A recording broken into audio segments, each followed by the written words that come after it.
नाही, चौकशी आणि स्टेटमेंट द्यायचं असलं तर मला त्याची कधीही तयारी आहे.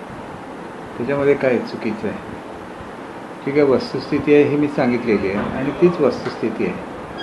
मी सांगितलेलं होतं की मी सध्या मंत्री नाही आणि त्याच्यामुळे तुम्ही जर विद्यमान मंत्री किंवा अधिकाऱ्यांशी संपर्क साधला तर त्याला पॉझिटिव्ह रिस्पॉन्स मिळू शकेल. आणि जर पोलिसांना अधिक काही पाहिजे होतं तर ते माझ्याशी आणि बोलू शकले असते. गुन्हे शाखेकडून API अमोल वाघमारे, वरिष्ठ पोलीस निरीक्षक जितेंद्र सोनवणे आणि स्टुडिओ मालक मनीष अग्रवाल यांचे जबाब नोंदवले गेले.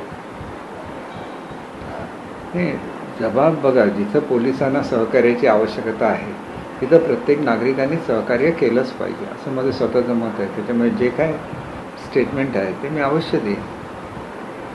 घटनेदरम्यान रोहित आर्याने केसरकर यांच्याशी बोलण्याची मागणी केल्याची माहिती होती. फोन लागला नाही की बोलण्याचा नकार दिला. 2 विरोधाभासी माहितीमुळे पोलीस संभ्रमात आहेत. नाही, एक असं आहे की मी पोलिसांना सांगितलेलं होतं की मी आता मंत्री नाही, त्याच्यामुळे तुम्ही जर संबंधित मंत्री किंवा अधिकाऱ्यांशी संपर्क साधला तर तुम्हाला त्याची अधिक मदत होऊ शकेल.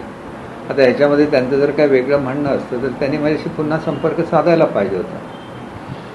त्यांचा जर संपर्क कोणाशी होत नसेल तर त्यांनी पुन्हा संपर्क साधायला पाहिजे होता आणि मी हे स्वतः फोन करून सांगितलं आहे त्यांना. त्याच्यामुळे त्याच्यामध्ये काही चुकीचं आहे असं मला स्वतःला वाटत नाही. कारण शेवटी मुलांना जर सुखरूप सोडवायचं असेल तर ठोस आश्वासन देण्याची आवश्यकता असते आणि ठोस आश्वासन फक्त मंत्रीच देऊ शकतात किंवा संबंधित अधिकारी देऊ शकतात. या प्रकरणाशी संबंधित अधिकारी, स्टुडिओ मालक आणि घटनेदरम्यान स्टुडिओला भेट दिलेल्या कलाकारांनाही समन्स बजावण्यात चौकशीसाठी हजर राहण्याचे आदेश दिले.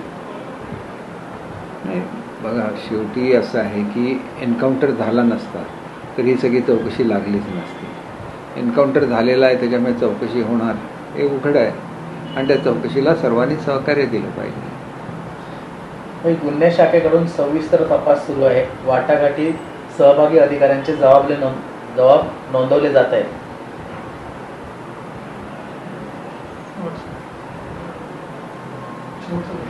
मानसिक रुग्ण होता असे कोणतेही ठोस पुरावे मिळाले नसल्याची वरिष्ठ अधिकाऱ्यांची माहिती आहे. नाही, मी त्यांना कधीच मानसिक रुग्ण म्हटलेलं नाही, त्याच्यामुळे मला हा प्रश्न विचारणं चुकीचं आहे. जे एक म्हणजे मुलांना ओलीस ठेवणं ही अत्यंत चुकीची बाब आहे. ती त्यांनी केली, मुलांची सुखरूप पोलिसांनी सुटका केली, याच्याबद्दल पोलीस दलांचे आम्ही आभारी आहोत. फक्त त्याचा जो दुर्दैवी मृत्यू झाला त्याच्याबद्दल दुःख आहे.